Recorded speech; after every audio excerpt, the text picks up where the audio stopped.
മക്കളെ, ജീവിതം ഒന്നേ ഉള്ളൂ. ആ ജീവിതത്തോട് നമ്മൾ പൊരുതുമ്പോൾ എങ്ങനെ പൊരുതി ജയിക്കണമെന്നുള്ളത് നമ്മൾ തന്നെ തീരുമാനിക്കണം. നമ്മൾ ആരെയും ആശ്രയിക്കാതെ ജീവിക്കാനും ആരെയും ഭയപ്പെടാതെ ജീവിക്കാനും നമ്മളെ ഇഷ്ടത്തിനനുസരിച്ച് ജീവിക്കാനും നമ്മൾ നമ്മളായി തീരണം.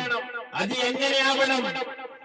ഒന്നും മടി കാണിക്കാതെ നല്ല രീതിയിൽ പണിയെടുത്ത് 10 കാശുണ്ടാക്കിയാൽ നിങ്ങളെ കൂടെ എല്ലാം ഉണ്ടാകും. എല്ലാവരും നിങ്ങളെ തേടി വരുമെന്നൊരു സംശയമില്ല.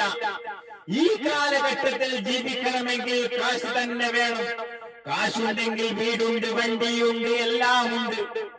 അതുപോലെ എന്ത് വേണം നിങ്ങൾക്ക് ഈ ഭൂമിയിൽ, അത് എല്ലാം നിങ്ങളെ തേടിയെത്തും. അതിന് വേണ്ട ഒറ്റ പണിയേ ഉള്ളൂ, അത് കാശാണ് മക്കളെ, കാശാണ്. കാശുണ്ടെങ്കിൽ നമ്മൾക്ക് കിട്ടാത്തതായി ഈ ഭൂമിയിൽ ഒന്നേ ഉള്ളൂ, അത് ഉമ്മയാണ്. ഉമ്മയെ ഒരിക്കലും നമ്മൾക്ക് കാശ് കൊടുത്ത് വാങ്ങാൻ കിട്ടില്ലല്ലോ. ആ കുലകുടി ബന്ധം നമ്മൾക്ക് കിട്ടില്ലല്ലോ.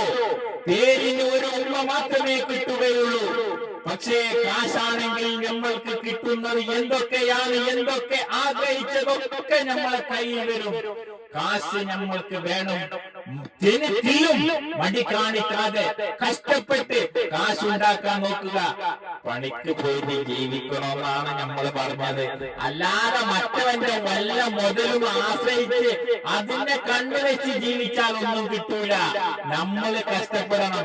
നമ്മൾ കഷ്ടപ്പെട്ട് കാശുണ്ടാക്കിയാൽ അത് നമ്മൾക്ക് ദഹിക്കുക തന്നെ ചെയ്യും. വല്ലവന്റെയും കാശ് നോക്കിച്ച് പിന്നാലെ പോയാൽ കുറച്ച കാലത്തെ കാണും. അത് തീരുമ്പോ പിന്നെയും നമ്മൾ ഉണ്ടാക്കേണ്ടി വരും. മറ്റവന്റെ മുതൽ കാത്തിരിക്കേണ്ടി വരും. അപ്പൊ കഷ്ടപ്പെട്ട് കഴിഞ്ഞാല് നമ്മളെ കാശ് എങ്ങനെ ചെലവഴിക്കണമെന്ന് നമ്മൾ ആരോടും ചോദിക്കേണ്ടിയില്ല. അപ്പൊ നമ്മുടെ രീതിയിൽ നല്ല രീതിയിൽ എന്താക്കാം, ആ കാശുകൾ ചെലവാക്കാൻ പറ്റും. നമ്മൾക്ക് ഉല്ലാസിക്കാൻ പറ്റും, നമുക്ക് ടൂർ പോകാൻ പറ്റും, നമ്മക്ക് നാട് കാണാൻ പറ്റും. അങ്ങനെ പലതും കാണാനും കേൾക്കാനും കണ്ടറിയാനും പറ്റിയത് സാധനം. അതിന് പറ്റിയത് എന്താ വേണ്ടത്? കാശാണ്. കാശുണ്ടെങ്കിൽ എന്നതും പതിയാ, കാശ് മേലെ ഒന്നുമില്ലെന്നും പതിയാ.